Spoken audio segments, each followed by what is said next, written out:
Mr. Dwier Brown. I like how he used your actor name first. But Oh yeah. Well, I'm known to more people that way. Yeah. well, Dwier, thank you so much. I appreciate the time sitting here on the purple couch with us, and also taking the time out of your life to come here and interact with the collectibles community, that kind of stuff. So Hey, appreciate you. it's my pleasure. It's great to meet people who love the movie. I love it. So why don't you talk to us where you're from, because we were chatting it up a little bit before we threw the mics on. I thought it was really interesting. So let us know where you're from and how that even interacts with like the Field of Dreams movie and all that stuff. Well, I grew up on a farm in Ohio. So, I'm this farm kid who's baling hay every day, and I had this dream to become an actor. So to me, it's kind of amazing that the movie that I'm known for required me to go back to a farm, this time in Iowa, and and kind of make my mark in the entertainment world. So Yeah. it felt full circle to me. I love it. And was this role, we were kind of talking about this before too, this was just another, like, I guess, what is it, where you go pitch? I don't know, what's the lingo? Yeah, it was just another audition. Audition, that's the word I was looking for.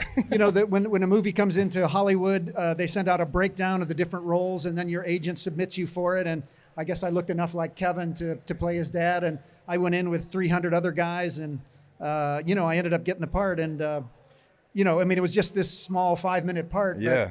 But, I'd been acting for a while. I was up against Tom Cruise for Risky Business, down to the last 6 people, and I was against Brad Pitt for Thelma and Louise.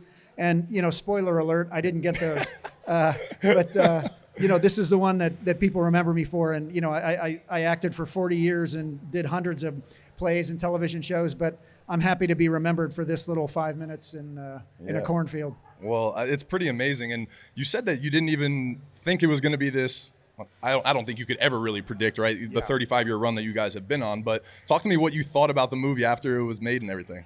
Well, I think the reason most of us did it was the script was just so beautiful. It's just a sweet story about, dreams and all this stuff. But it really didn't have anything that recommended it as a great movie. There's no sex. There's no love story. There's no violence. It's just this simple little story. So I think all of us were just doing it because it was a beautiful script, thinking that, this will get a little audience and maybe go to video or something. But, the fact that we're still talking about it 35 years later is just amazing. And, a great tribute to the writers. And, I had read the book Shoeless Joe that the movie's based on. So I was excited to audition for it. But yeah, who knew? Yeah. What do you think the success is attributed to? Is it that, like we talked about, obviously you have your book here and so many people have come up to you, said, throughout the years and told you how it impacted them differently. Do you think that's the feeling that created that magic?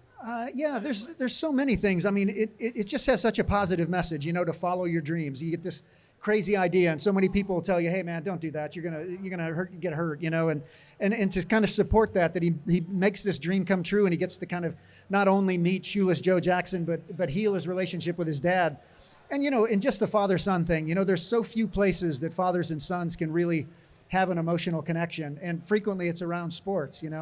And for them to have kind of created this moment where they have a catch and, they finally kind of acknowledge the difficulties they had growing up. Because it's always tough. Fathers and sons, dads want you to be the best man you can be. And you want your dad to just shut up, that you know better than him. I mean, Exactly. I was a pretty rough, kid when I was in teenage years. I really thought my dad didn't know anything, and 40 years later, I think, geez, how did he get so smart? So Yeah. Anyway. I love it. And it's funny that you say that, because even, I was a baseball guy myself.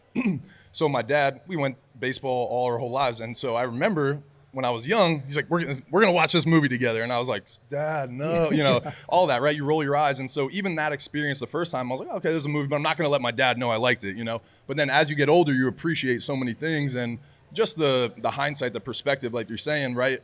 My career was successful enough to make it to the top level. And I shared that moment with my dad when I called him to say, hey, we're going, we did it, So just the perspective that you have on the journey, I think that's what's so special about this movie, is you can watch it now and it means something completely different to you than the first couple times that you watched it. Yeah, same thing. I mean, a lot of people don't know, but my dad died unexpectedly 30 days before we went to go shoot that movie. So you can imagine how strange that was to, leave my dad's funeral and then play a dead father coming out of the corn to have a catch with their son. So obviously it has a lot of meaning in my life. And to me, what's kind of beautiful about that is so many fathers come up to me and tell me stories about their kids or their dads.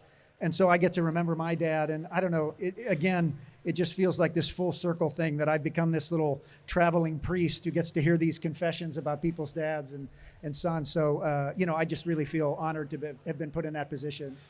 Wow. I'm sorry about your loss, but I got chills, man, because I know it sounds corny, but that's some fate stuff, the way that things work out. And then, even just sharing this, you pulled this glove out. I thought it was a prop from the movie, but talk to me about what this is and especially how that means something to you now, what you just shared with us.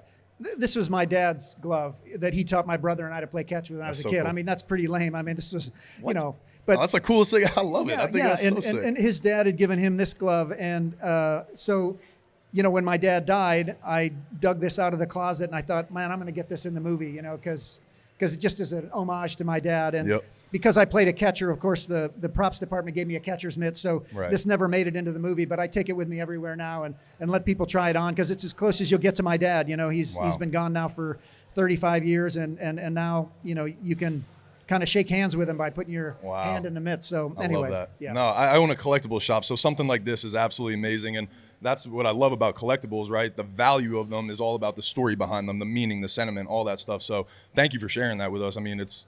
That's really cool, just from a nerd that loves collectibles. And this Bayou show is just fantastic for all that stuff. You get to hear the story behind all these things, and that's what's kind of amazing. So I was just privileged to be asked to come, and I enjoyed, like everybody, watching LSU this year. I'm not even a particular fan or anything, but those guys were just so much fun to watch and, just overcame so much that it was just, it's just one of those great sports stories. It really was. It was a great year. It was fun. It was fun to be a part of it and be an alumni and everything, obviously, too. Good bragging rights. But, it was a lot of fun. Before I let you go, because you've been here a long time and we thank you for your time, any cool stories that you could share with us? Anything working with Kevin Costner, anything along those lines? Oh, gosh, there are so many. We need a whole nother podcast for that? Yeah. Well, Kevin was in an interesting place in his career. Right. Bull Durham came out while we were shooting Field of Dreams, So suddenly, cool. We were going out after shooting and at bars and stuff, and everything was fine. But once Bull Durham came out, within a couple weeks, we couldn't go anywhere without him just being swarmed by women everywhere in Iowa, kind of wanting to get to know him. So, and strangely, while between takes, he was going out to his Winnebago trailer and writing Dances with Wolves, which was the next big movie. So it fits in this amazing place in his career because he, kind of went from an up-and-coming actor to kind of a, full-fledged movie star kind of in the course of the year that we were shooting the movie. I love it. I promise I'll let you get out of here in a minute, but what was it like working with some of the big name people that were on that set, in that movie and stuff like that, and how did that shape the rest of your career? Well, it's just an amazing cast. Burt Lancaster. When I was a kid, I used to do a bad imitation of Burt Lancaster. He was just such a movie star. And then, James Earl.